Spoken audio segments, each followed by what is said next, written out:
asked him about his wife. He said, "She's my sister." Anybody heard that one before? Here we are again.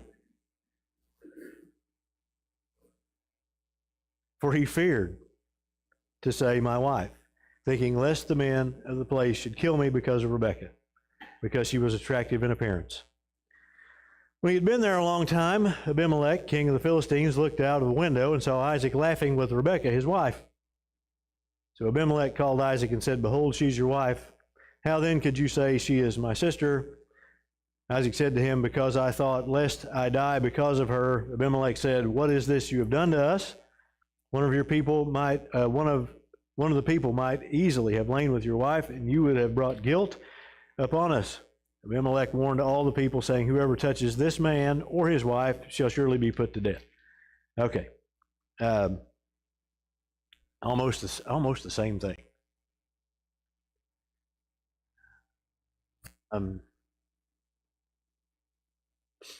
Boy, there's a lot to be made out of that, maybe, you think?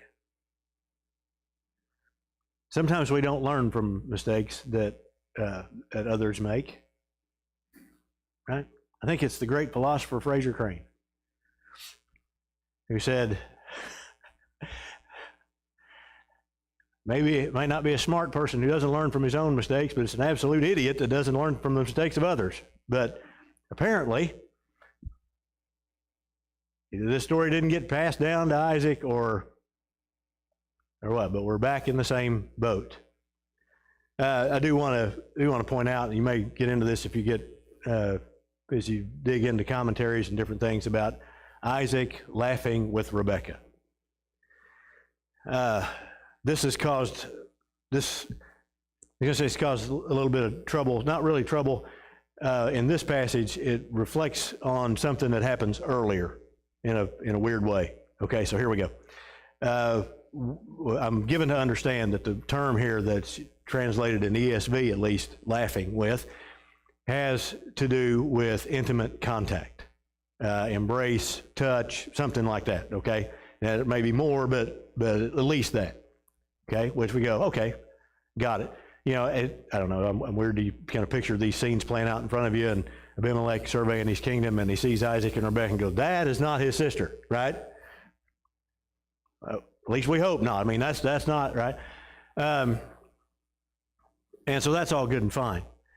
What happens is that now if you go back a few chapters and you find where Sarah sends Ishmael and Hagar away, it says that Ishmael laughs at Isaac, and it has led some to believe that Ishmael has about inappropriately advanced himself toward Isaac. Just like I say, it's out there. So if you think through this, it casts, at least casts some light on maybe on that relationship in some way. Maybe not that bad, but anyway, there we go. Now that we've gone through that, let's keep going. What we're going to find is that God is going to continue to bless Isaac, which is not a surprise. He is the son of promise. He is the one through whom the rest of this is going to come, and God continues to.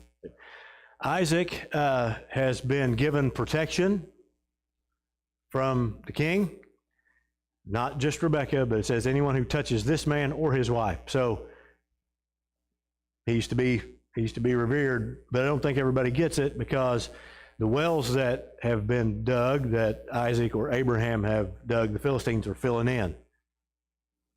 And Isaac, instead of, it certainly appears that Isaac, instead of fighting or pushing back, just moves on. He just moves on and digs more. Just moves on and digs more. I think maybe this, we talked about this last week. I don't think Isaac gets enough press. He just kind of gets skipped over. You know, Abraham's a big personality.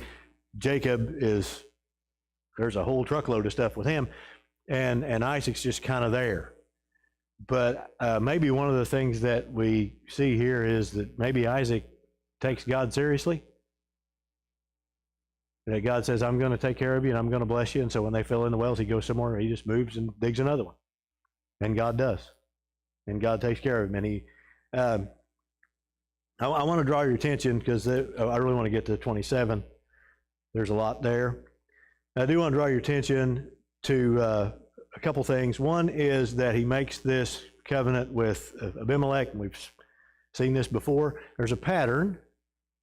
There's a pattern in the Old Testament, throughout the Old Testament, and even moving into the New, that covenants are,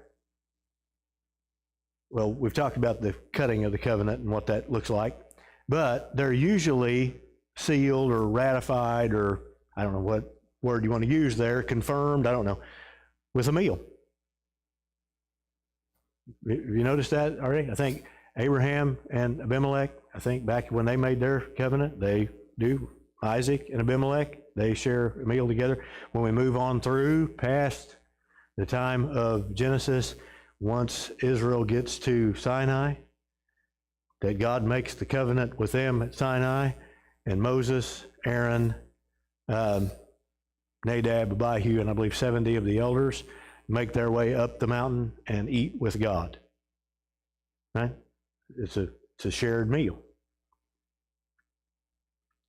Does that cast any more light or add anything to what we do here every single Sunday in communion? It is another affirmation of the covenant we have. It's another saying, yes, we're yours. Yes, we accept the terms that you've offered. That's really what a covenant really means, with making one with God. Okay? We have that, and at the very end of chapter 26, Esau. We'd kind of forgotten about Esau, right? Jacob and Esau, but we're going to get back to them really soon.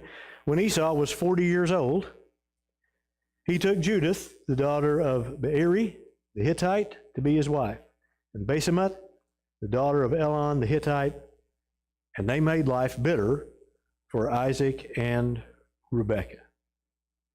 And then that just kind of fades out. Then we get to probably what's more familiar. 27. Isaac was old and his eyes were dim so that he could not see. He called Esau, his older son, and said to him, my son. And he answered, here I am. He said, behold, I'm old. I do not know the day of my death. Now then, take your weapon, your quiver, your bow, and go out to the field and hunt game for me, and prepare for me delicious food, such as I love, and bring it to me so that I may eat, that my soul may bless you before I die. Now Rebekah was listening when Isaac spoke to his son Esau. So when Esau went out to the field to hunt for game and bring it, Rebekah said to her son Jacob, I heard your father speak to your brother Esau, bring me game and prepare for me delicious food that I may eat it and bless you before the Lord before I die. Now therefore, my son, obey my voice as I command you. Go to the flock, bring me 2 good young goats so that I may prepare from them delicious food for your father, such as he loves. You shall bring it to your father to eat, so that he may bless you before he dies. But Jacob said to Rebekah his mother, behold, my brother Esau is a hairy man, and I am a smooth man. Perhaps my father will feel me, and I shall seem to be mocking him and bring a curse upon myself and not a blessing. His mother said to him, let your curse be on me, my son. Only obey my voice. Go bring them to me. I'm going to stop there for just a second, see if anybody picks up a problem. Anybody? What? Cindy says favorites. Boy, it's all right. It's all over it. Can you hear it?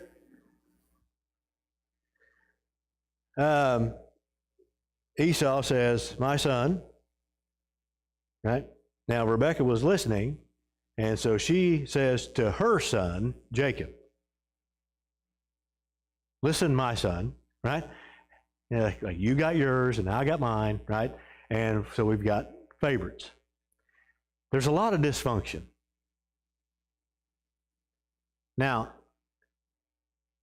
I don't know how that hits you. It's kind of comforting, isn't it? that this family that is so revered, that is spoken to directly by God, that is called to follow him and God has blessed and took care of and all this stuff, can have that kind of dysfunction. Because, now we don't like to say it out loud, but we've got that kind of dysfunction in our own families, right? Some of you don't, and that's fair. Thank God for that, right? But some of us do, right? There's dysfunction.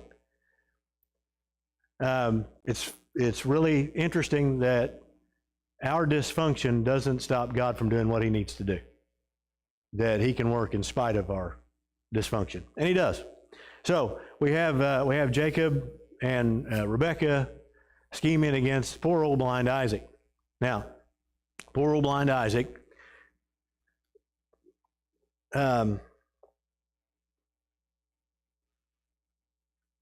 is Isaac aware of what God has said to Rebekah? Now, if you got to go back a little bit for this, just a chapter or two, when Rebekah conceives, she knows there's trouble. It's not like they went to see an ultrasound, about this, right? There's trouble. And so she asks God, and God says, you're having twins, right? Congratulations. 2 nations are in your womb, striving against one another. One shall be strong, one will not. The older will serve the younger. Now, did she tell Isaac this? Because Isaac seems bound and determined that Esau, as the firstborn, gets the blessing, which we're going to talk about in just a second. She, on the other hand, is very adamant that Jacob get it. Now, is that because she is paying attention to what it is that God told her when she was pregnant, or is it because Jacob's her favorite? I don't really know. Maybe some of both. But it's interesting to begin with, I think, because it changes really quick. It's interesting to begin with that Jacob seems to object to this. Now, we go back just a little bit. He didn't seem to object swapping birthright for food, right? He was good with that. When Esau said, hey, I'm going to die, I'm going, well, let's see what we can do about that, right? I can feed you, but it's going to cost you. He didn't have a problem there. But she says, this is what I want you to do. And he goes, whoa, hang on a minute. It could be that we get caught. And then instead of me getting a blessing, I may be cursed. And Rebekah says, let the curse fall on me, which is also another interesting thing. I think it's Michael Whitworth in his book, The Epic of God, that says that we notice that after this episode, there's nothing else about Rebekah.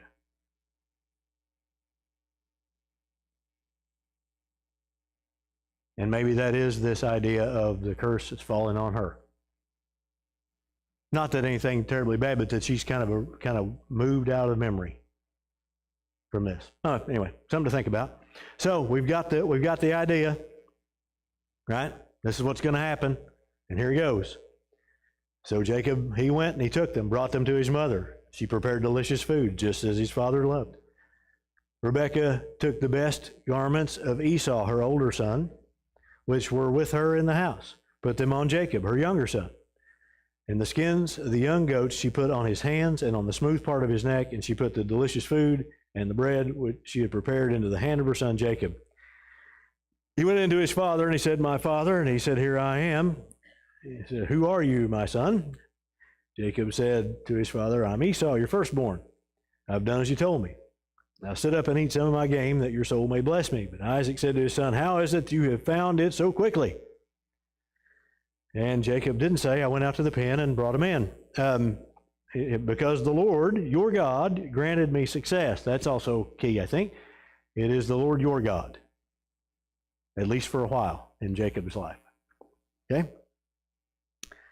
And Isaac said to Jacob, please come near that I may feel you, my son, to know whether you're really my son Esau or not.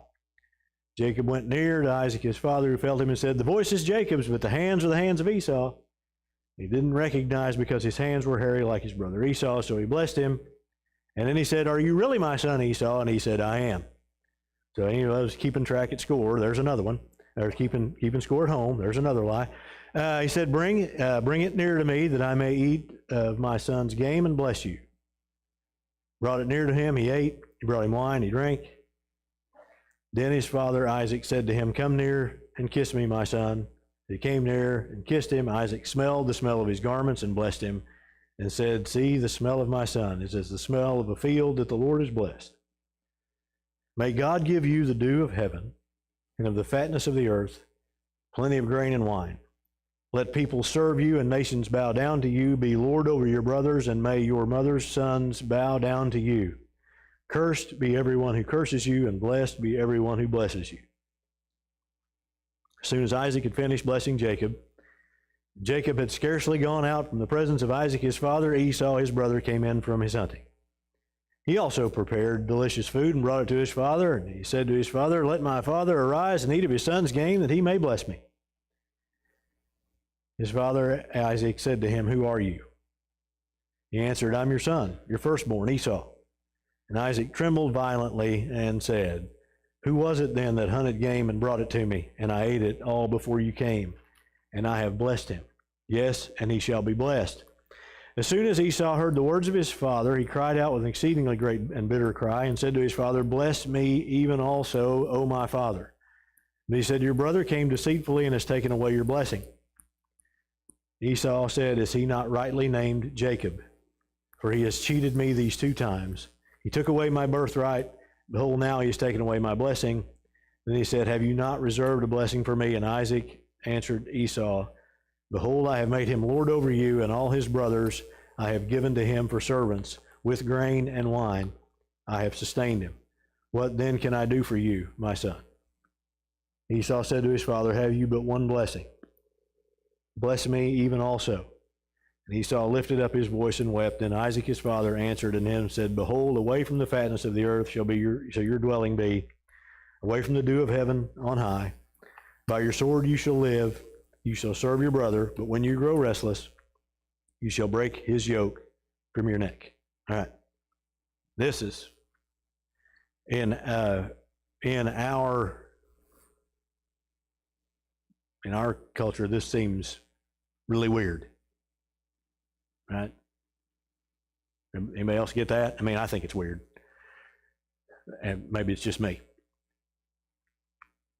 So we have, we understand what Jacob's done.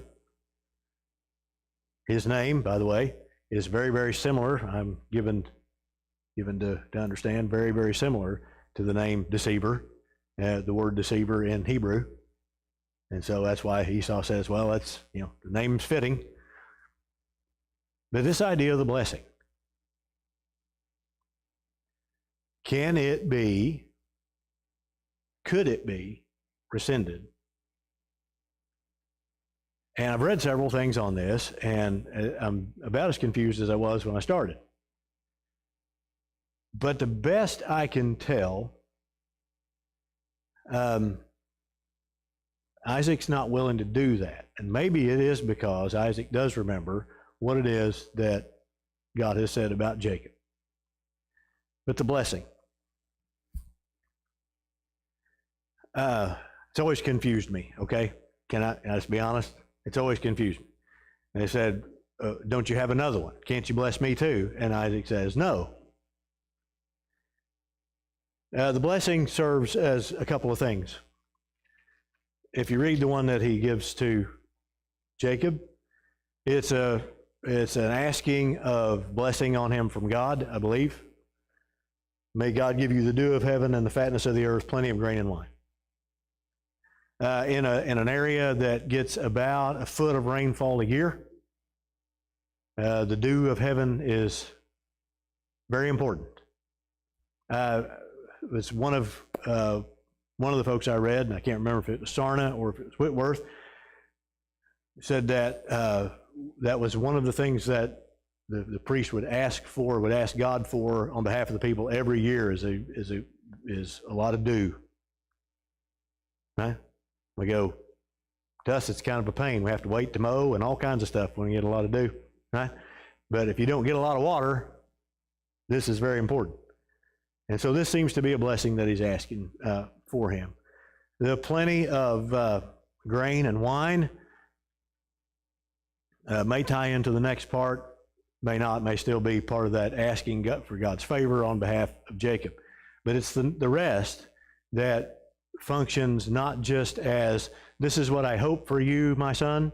This is Isaac's last will and testament in some ways. It's not just that, I hope this is what happens to you. This is who you're going to be. This is Isaac's, let people serve you, nations bow down to you, be lord over your brothers, and your mother's sons bow down to you. Isaac is putting Jacob in the position of the firstborn to be head of the family after his passing. Right? This is not, again, I think there's some there are some ancient documents and some stuff that just really gets off in the weeds about whether or not that Jacob's could be rescinded and Esau's be restored. But it seems that Isaac is, once it's said, which is strange, right? Because for us, in our context, what's said really doesn't amount to much. It's what's written down, right? But in a culture that is primarily oral and most of them illiterate, it's what's spoken is what gets the emphasis, and this has been pronounced. I'm a little confused. I'm a little confused on a lot of things, but that's normal. We're going to see Jacob give blessings to his sons and grandsons toward the end of Genesis. But it is it's like right at the time of his death. And Isaac, not so much. There's going to be a while before Isaac goes. So I wonder, why the rush? But he also says, I don't know. May be coming sooner rather than later. I don't know. And again, it's not one of those things that they can go find out, right? They're not going to the neighborhood doctor. So this is, why is it that God's okay with this?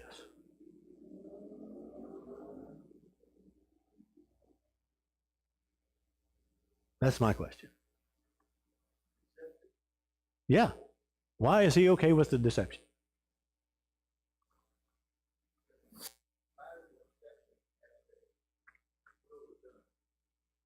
Okay. If you couldn't hear that, I think he's onto something here. Right? Remember the pronouncement when she's pregnant. The older will serve the younger. God is picking the younger. Now this, by the way, is another theme that makes its way through. That God picks the underdog. Now, we don't forget about the people who read this first. Okay, we can't forget about them. The people who read this first, if we're right, and I think we are, and Moses being the author, this is Israel. Maybe Israel not far removed from Egypt. As these get passed down, I think maybe that's something that they pick up. I can't remember exactly which chapter it is, but it's early in Deuteronomy. So if you start at 1, start reading, you'll find it somewhere in there. If you don't find it before you get to the end, then go on to the next book and see if it's there. But I think it's in Deuteronomy, where God tells Israel, I chose you. Now, he did that back at Sinai. Back at Sinai, he said, I chose you of all the nations, and the whole earth is mine. Right? But when he gets to Deuteronomy, he says, I chose you. Not because there were so many of you, not because you were a great military power, and not because you were so righteous. As a matter of fact, I chose you because you were the fewest and your slaves. Now, why is that? So that God is exalted in the nation. See, the ancient Near Eastern view, right, is that if my nation is powerful, it's because my God is more powerful than yours. And what does it say when a nation of slaves takes over Canaan? It's got to be that the God that they serve is the one who's the most powerful. Despite how it worked out, which is really, really tricky, and it gets off into deep water really quickly. But despite how this worked out, despite Jacob's deception, and I'm a little bit... Anybody else have an issue with what Esau says? He cheated me out of my birthright. Not really. You guys kind of gave it up willingly, right? You were fine with giving that away. As a matter of fact, later writers will say he despised his birthright. But despite Rebekah and Jacob and the trickery that goes on behind the scenes, Bill's exactly right. What happens at the end of this is exactly what God said was going to happen. The older will serve the younger. Now, I don't know, right? There's a lot coming in Jacob's life that's going to make a shift, right, from that idea of the Lord your God prospered me to now it's the Lord my God. And there's some stuff that we're going to get to see there. But here we go. Now, back to 27. Verse 40, again, at the end of this, by your sword you'll live. You'll serve your brother, but when you grow restless, you'll break his yoke from your neck. We'll find later in Israelite history that the descendants of Esau, or Edom, will at one point be subservient to Israel, and then they will not be. They will rebel, and they will have their own king, and they will actually become enemies a little later on. So he will break that yoke. Here we go. Esau hated Jacob. Whew, there's a shocker. Because of his blessing with which his father had blessed him. And Esau said to himself, the days of mourning for my father are approaching. Then I will kill my brother Jacob. But the words of Esau, her older son, were told to Rebekah. So she sent and called Jacob, her younger son. Is anybody else noticing that this gets repeated over and over? Her older son and her younger son? It's almost as if the author does not want us to forget who comes out on top here. All right, here we go. Sorry. Things distract me. Behold, your brother Esau comforts himself about you by planning to kill you. Now therefore, my son, obey my voice. Arise, flee to Laban, my brother, in Haran. Stay with him for a while until your brother's fury turns away, until your brother's anger turns away from you and he forgets what you have done to him. Then I will send and bring you from there. Why should I be bereft of both of you in one day? And Rebekah said to Isaac, I loathe my life because of the Hittite women. If Jacob marries one of the Hittite women like these, one of the women of the land, what good will my life be to me? Then Isaac called Jacob and blessed him and directed him, you must not take a wife from the Canaanite women. Arise, go to Padan Aram, to the house of Bethuel, your mother's father, and take as your wife from there one of the daughters of Laban, your mother's brother. God Almighty bless you and make you fruitful and multiply you, that you may become a company of peoples. May he give the blessings of Abraham to you, your offspring with you, that you may take possession of the land of your sojournings that God gave to Abraham. Thus Isaac sent Jacob away.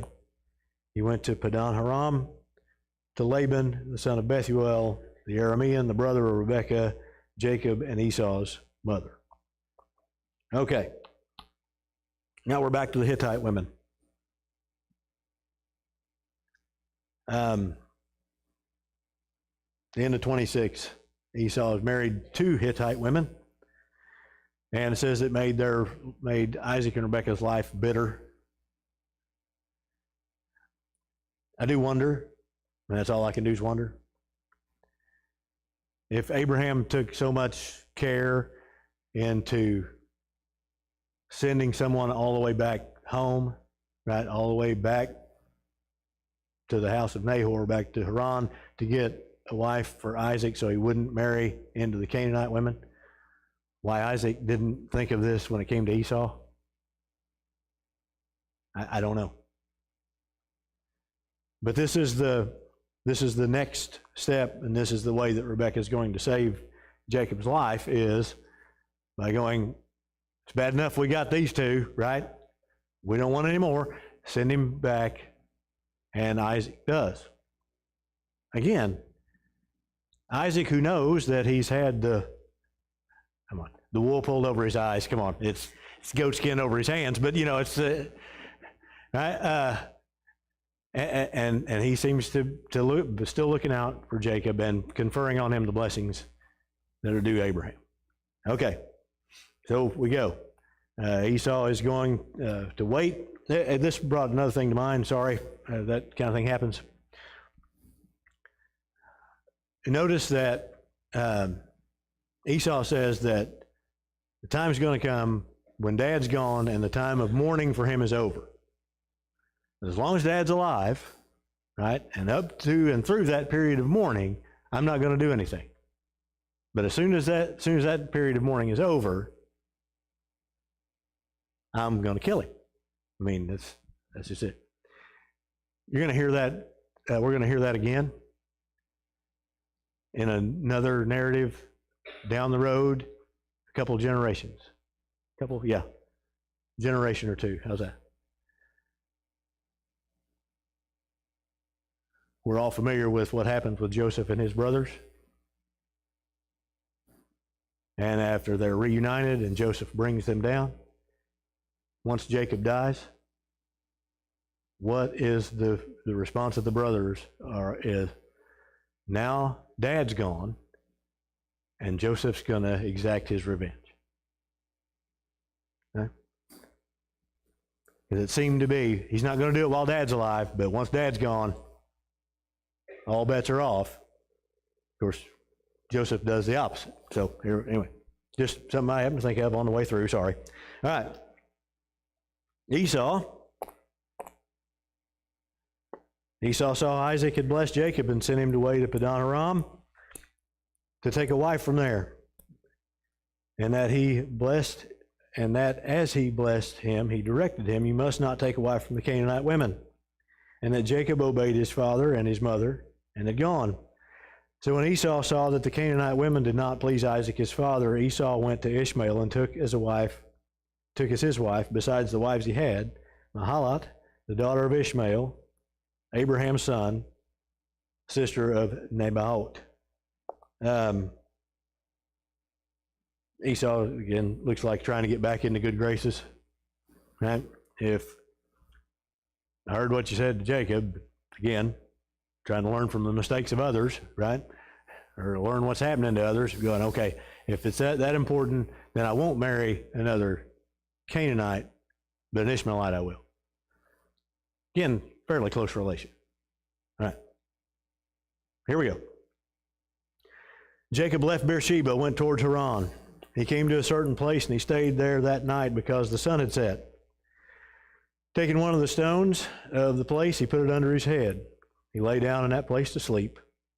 And he dreamed, behold, there was a ladder set up on the earth, and the top of it reached to heaven. Behold, the angels of God were ascending and descending on it. Behold, the Lord stood above it. And he said, I am the Lord, the God of Abraham, your father, and the God of Isaac. The land on which you lie I will give to you and to your offspring. Your offspring shall be like the dust of the earth, and you shall spread abroad to the west and to the east and to the north and to the south.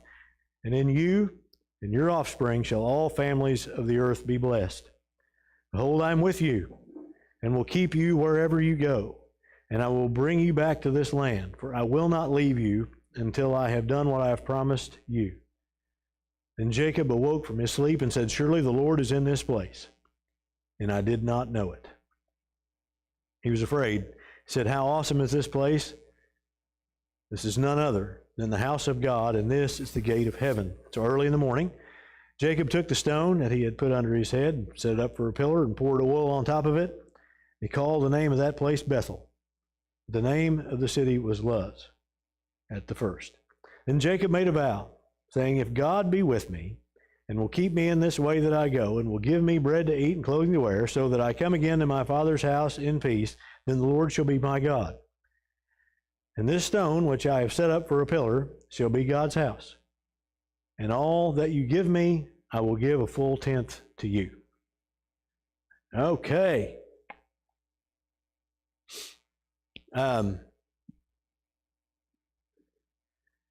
Jacob wanders into this place. He's not aiming for it. Right? He ends up in Bethel, but that's not where he's aiming for. It just says he sleeps there because the sun went down. Which, if as we look through this, I don't think we're big believers in coincidence when it comes to the things that God is dealing with, right? But this is where he ends. He ends up that night. He has this dream. I think there's this is another one of those ancient Near East superstitions, because we do this idea, this connection with the stone, and this is the gate of heaven, and this is it. That there's something special about the stone. Actually, it's just something special about the God he serves. But he lays down and he sees this, and what he sees, it's described as a ladder. If you go way back, we go way back to Genesis 11. We have the people all gathering because they're going to build a tower that reaches to heaven, right? And there's a fancy name for it I can't remember, but it's a almost like a pyramid kind of stepped in shape, and has steps that make it way up top.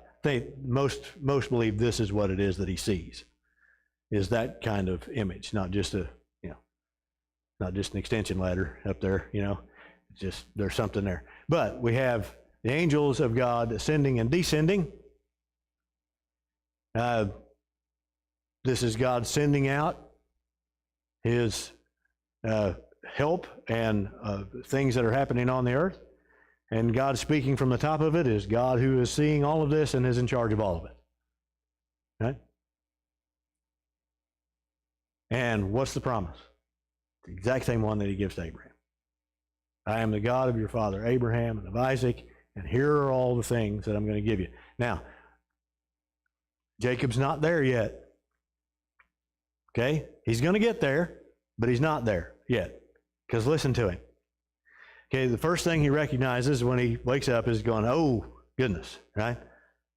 Yahweh's here. I had no idea. So I'm going to name the place Bethel. It was formerly called something else. Now, again, the whole naming thing in Genesis and authority over that and representative of what all these things mean is tied into that. But I'm going to name this Bethel because this must be where God is. This must be the spot. Anoints the stone. This is it. But he doesn't quite get it yet. He's going to, but he doesn't quite yet. Because then here he goes.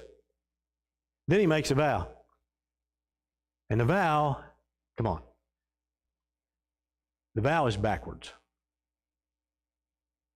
All right? Okay. Here's the deal, God. If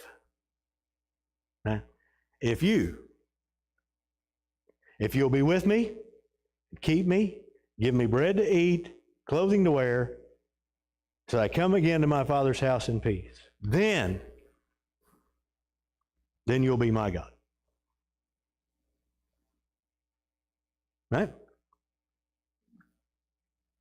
And this stone, this will be God's house. And I'll give you a tenth of everything I get, but it's only if you hold up your end of the deal. Isn't this exactly backwards? Exactly backwards to the covenant that God makes with Abraham, the covenant God makes with Israel. I will be with you, and I will keep you, and I will bless you, if. It's not the other way around. I will continue to do that if you'll be my people. And Jacob's got this backwards, right? If you'll do what I want you to, God, then you're mine, right? Now, oddly enough, as we move on through the rest of the story of Jacob, God does it.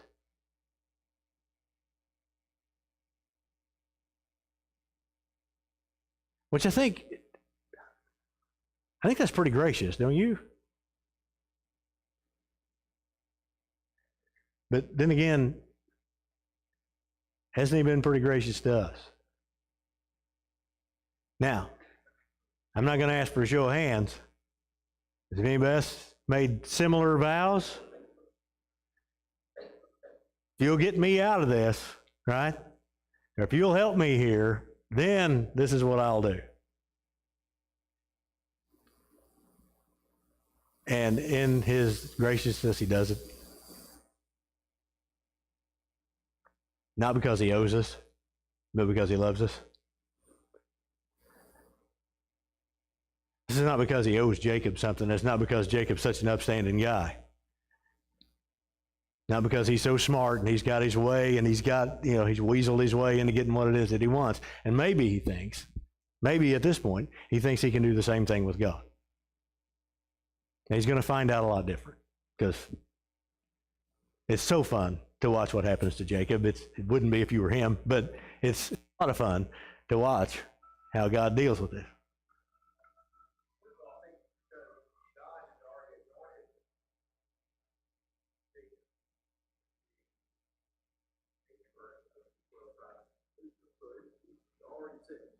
Right.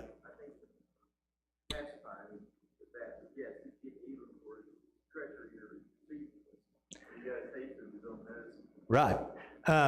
That's a good point. Now, if you couldn't hear that, Bill says that God's already decided this. He's already anointed Jacob as being the one of the father of the 12 tribes. Again, the older will serve the younger. But it's also that Jacob's going to have to learn what that means. Okay? So this is not a one-off, by the way, because this has happened already. It's already happened with Abraham. It happened with Abraham, as God calls Abraham and says, through you and through your family, all nations of the earth are going to be blessed. God has made that decision. Now, it takes Abraham a while to figure that out, what that looks like. Because the first thing he does is he goes to Egypt and endangers his wife. The next thing that they do is he and his wife decide that, well, maybe Hagar's the way this is going to happen, and that kind of trouble that's caused, right? And we just make these little mistakes along the way. We're going to see the same kind of thing. We see the same thing with Jacob. You're the one. Through you, all of these things are going to be blessed. Your descendants are going to spread, all of this kind of stuff. And it's going to take Jacob a while to figure out what it means to follow him. Just get to Jacob's descendants really quick. We're almost out of time. Actually, we're out of time, but I'm not telling anybody, right? Jacob's descendants really quick. They're in Egypt. They have, they've been there for slaves for 400 years. They come out. They have no idea. They have no idea what it means to follow this God that just freed them. And you can tell. Because we get to Sinai and we build a calf, and then we whine and complain all the way to Canaan, and then we get to Canaan and we go, we can't do it. And so for 40 years of the wilderness wandering is 40 years of Israel learning what it means to follow God. And Jacob, right, he's going, you're the one, but Jacob's going to have to learn what that means. Now, we can look back and go, that's pretty rough. However, here we are. If we take seriously what it is that God says is that we are his people, we are new creatures, right? As we followed him through the waters of baptism, we are new creatures, but it takes us a while and probably until our last breath to learn exactly what that means to continue to follow every day, right? We didn't get that automatically.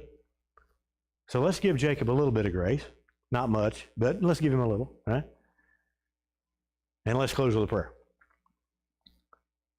Father, we love you, and we thank you so much for today, and we thank you so much for who you are and for your graciousness toward us. We're thankful for the promise that you've made of our hope and our security in you. Help us not to take that for granted, but help us to learn more and more each day what it means to follow and to trust you and to be more like the people you've called us to be. We're thankful, Father, for our time together this morning, and we love you so much. In Jesus' name, amen.